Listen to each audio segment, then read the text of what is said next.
This might actually be an EV that petrol heads would want to buy. Probably not, but I can try and convince you, right? This is the Audi Q6 e-Tron, a 500 horsepower SUV built on Porsche tech, packed with screens and here to drag Audi into its electric future, whether you ask for it or not. And this is me trying to figure out which end plugs in. Nope.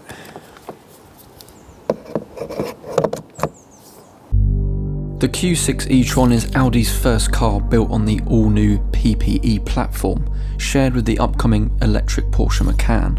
So yes, it's sort of posh underneath. Now it sits in between the Q4 and the Q8, which means it's a Q6, which is maths. But this car starts at around £64,000 and this specific one is £72,000, and that's more than a house in Newcastle. There is also this big light bar at the back which does this little animation.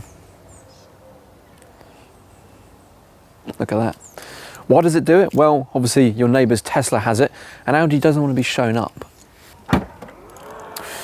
And as for the boot, you get 526 litres, which is actually very reasonable, and that is enough to fit, you know, your charging cable, whatever that is, and some other bags.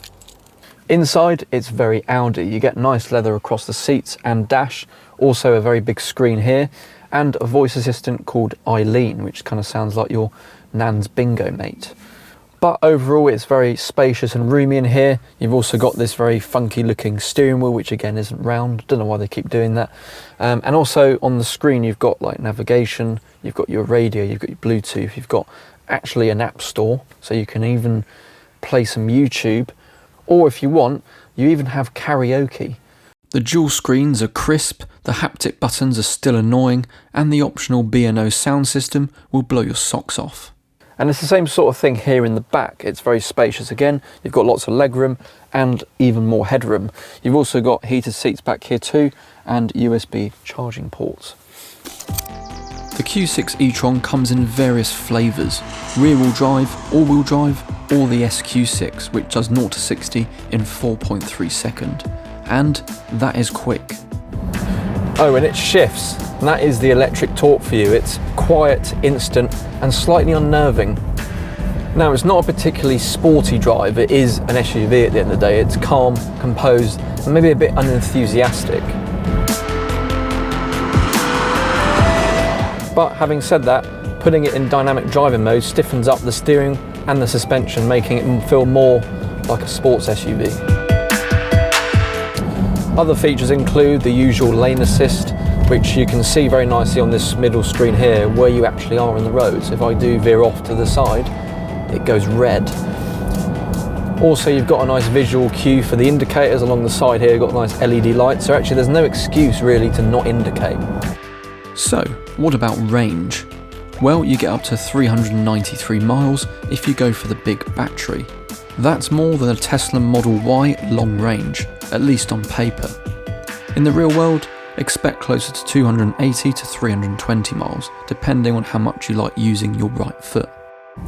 And if you find a charger that actually works, it will go from 10% to 80% in just 20 minutes. So, where does the Q6 e-Tron sit among the EV elite? Well, you got the Hyundai Ioniq 5 all-wheel drive, which will do 299 miles and cost £48,000.